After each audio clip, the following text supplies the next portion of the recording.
Hey, what's up guys? Thanks for watching Digging Deep and welcome back to the saw shop yet again. Today's video we're going to work on the Poulan 260 2001 era. This puppy is fresh. It's got 170 psi on the cylinder, so I don't think it has a whole lot of hours on it.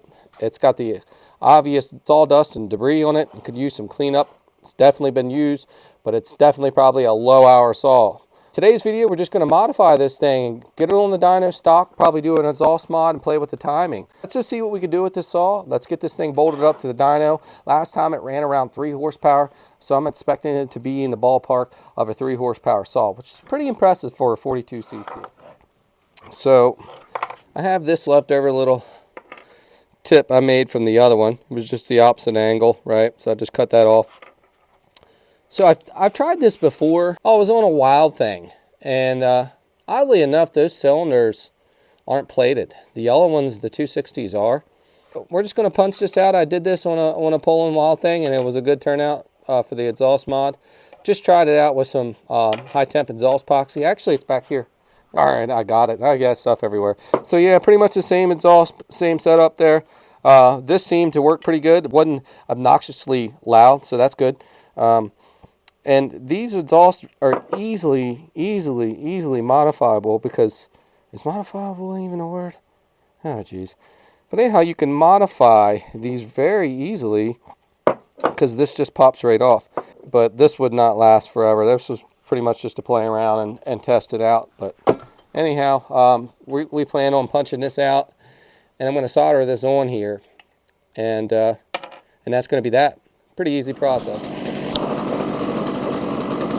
All right, Poulan 260 stock.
Guys, so the first run was undoubtedly rich, very rich.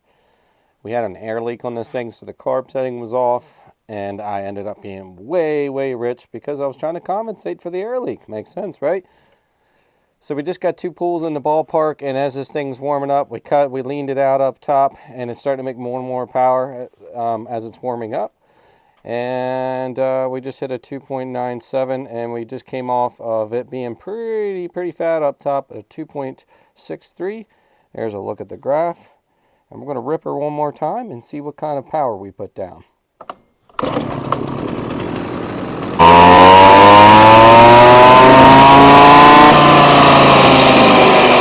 yeah, I suppose it's making more power, definitely.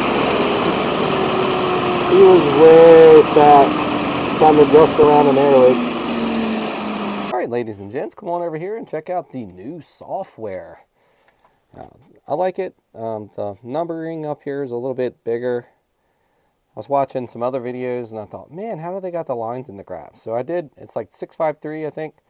I upgraded to, so I had an older version. Only thing I'm not liking so far is I have to reset all of these each and every time. I don't know if it's just me or if I haven't figured something out yet. But in any event, let's look at the numbers here, guys. So our best, we were way rich. And then I think it was the first run was like 2 horsepower, and I could just tell the way I had it tuning around an air leak, of course. And that's why I was so fat once I fixed it. Put a Honda Bond on the intake side of the carb, just a real light coat, and that sealed her up. So we were real fat because of the air leak, came back on at 2.97 horsepower, and I think we gradually started leaning out. I could tell a big difference from where we started to right in this range. You could just tell by pulling the saw. So we're going to try to achieve with our exhaust mod, and hopefully this thing likes a little timing, we're going to try to achieve to break the 297. Okay, that's our goal. Let's see if we can't make this a solid 3 horsepower saw.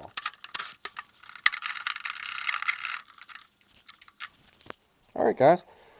So this is nice. Just took a screwdriver and punched that right out off camera there.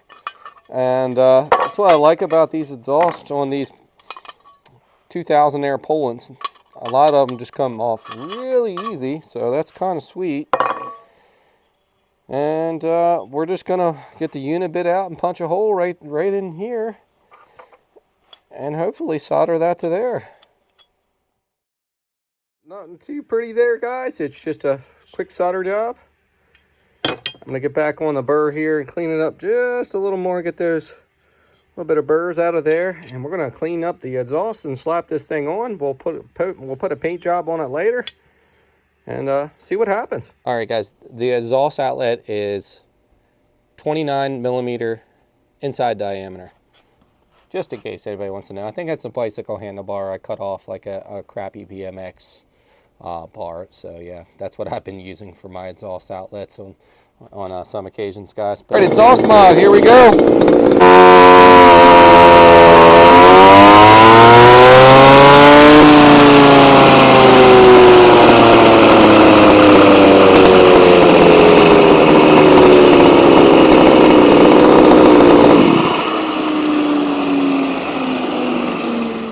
Wow, Junior, that's crazy. All right, guys, exhaust mod results are pretty daggone impressive. Junior, come look at this, bub. No tune exhaust mod, 3.56 horsepower. She definitely liked that one. Let's load up the last one. Yeah, so we have the best pull, which was in the green here, and that was at 2.97 horsepower, and that's when we started going rich. We went to 2.8 and then 2.86 and then 2.80. After the exhaust mod, you can see our jump. This saw really liked that exhaust. Up here in the top was their exhaust mod, and here is where we came in before the exhaust mod. That's awesome, guys. Quite the gain there. And on top of this, we might get a little out of a little bit of timing on this thing yet. So we'll see, guys.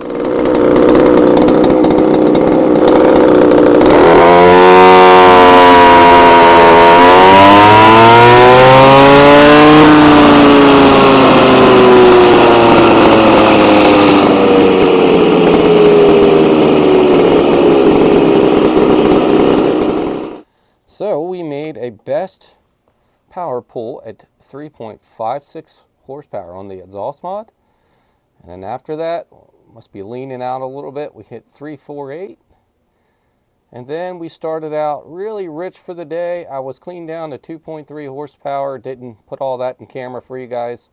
Tuning out an air leak. We fixed that with a little bit of Honda Bond. Yeah, guys, so that is awesome. 18% gain on this exhaust mod. All right. If I were to guess, ladies and gents, I only think we did a few degrees there. I only put 2 of the bolts back in the clutch cover there, so we may get in and file it some more.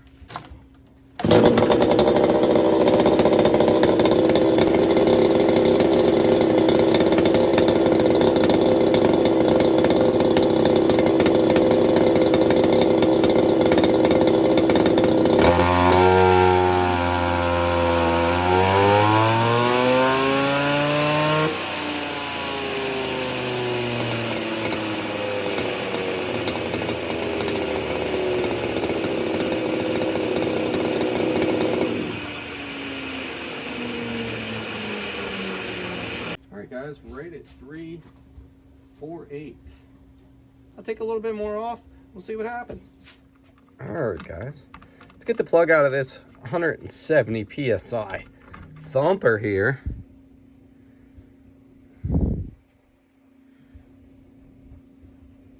Not too bad looking there. We definitely can go a little bit more on the strap, but yeah, we can't get too more aggressive there. This is a fresh plug, so it's still going to be a little white. Doesn't look horrible. We might add a little fuel there. Trying to look down in here and see the smoke ring. It's really hard to do on camera, guys. I'm sorry about that.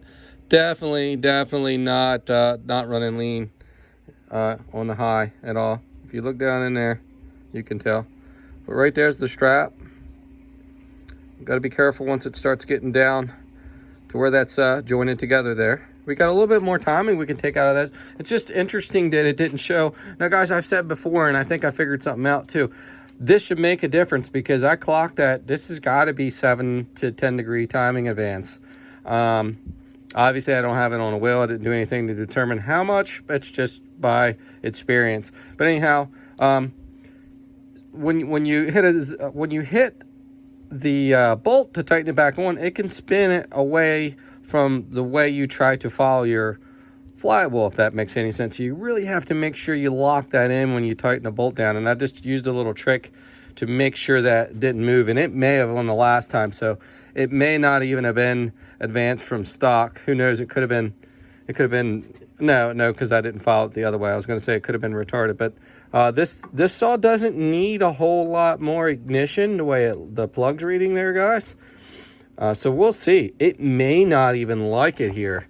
It's going to be interesting.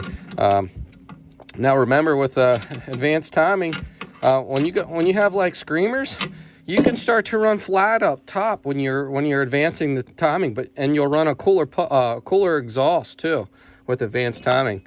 So that's a plus there. But you will gain power, but you can also run flatter at really high RPMs. You know, when you're rolling the pipe and advancing it further, can flatten it out. It can give a good, really mid-range to bring it to the top pull. That's a lot of stuff you don't hear guys talking about too much. But anyhow, let's just see what happens. That's got to be 7 to 10 degrees there advanced.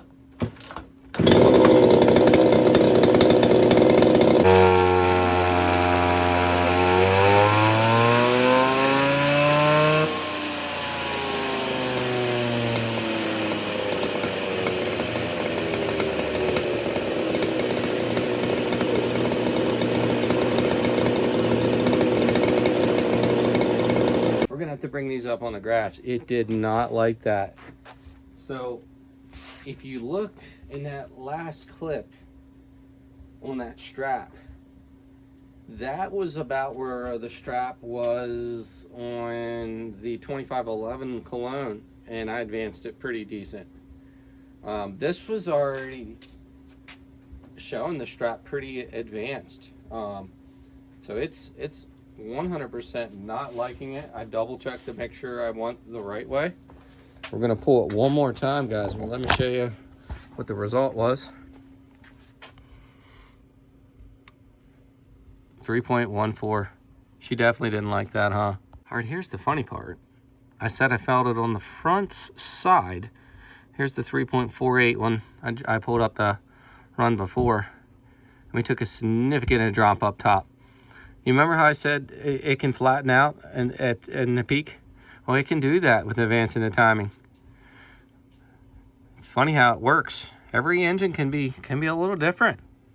And this 260 does not like the timing. We'll pull it again. Apologize, guys, we didn't get that run on camera, but we did still end up with something we didn't gain anything. 322. So she doesn't need timing. We'll pull the plug one more time. I'm going to check out that strap, but obviously we're just went a little far. The old 260 doesn't like it. Comment down below if you guys have advanced the timing and got results. I think with this exhaust combo, it just didn't like the timing. So we're going to make sure we clock that back for the old man.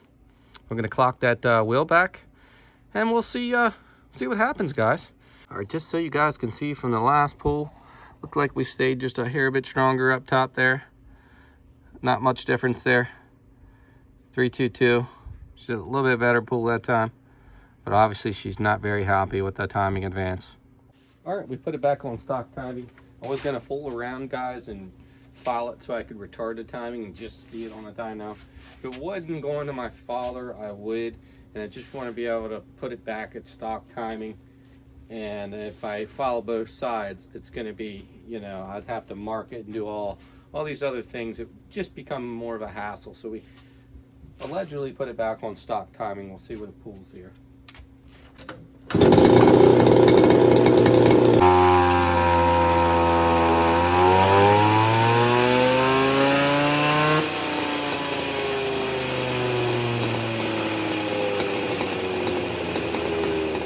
So here was the final results. We obviously didn't do too well on the timing, but there's our 18% power gain with just doing this muffler mod on this thing, which was pretty sweet. It looked like it gained just a little bit more, stronger up top here, as this was kind of laid. It's hard to see, but if you look closely, it's kind of like laid a little bit more flat here. As you can see, it just pulled stronger all the way up through. Didn't get much on the RPM change or anything. They both were doing pretty good.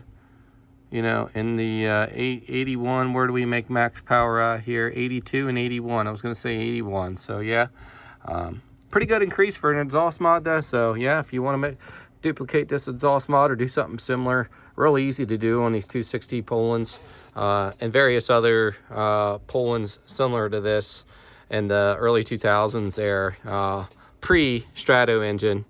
Yeah, so they run, guys, for what they are, and I thought I'd just make this video just showing, because I wanted to kind of, once I knew it had pretty good compression on it, could tell it had very low hours, I thought, well, let's see what we can do before we give it back to the old man, give him a little something. I know he's moving up in the world too with running a little bit bigger saws now, but he just wanted a second saw back in case he gets his bar pinched. He's just a firewood cutter now and then, so he doesn't need anything too fancy. But there you have it, folks. Hey, thanks for watching Digging Deep, guys. Don't forget to turn on the bell notification for future videos to come. If you're new jumping in here, guys, thanks for stopping in. Smash that subscribe button for me, guys. Comment down below. We'll see you next time, guys.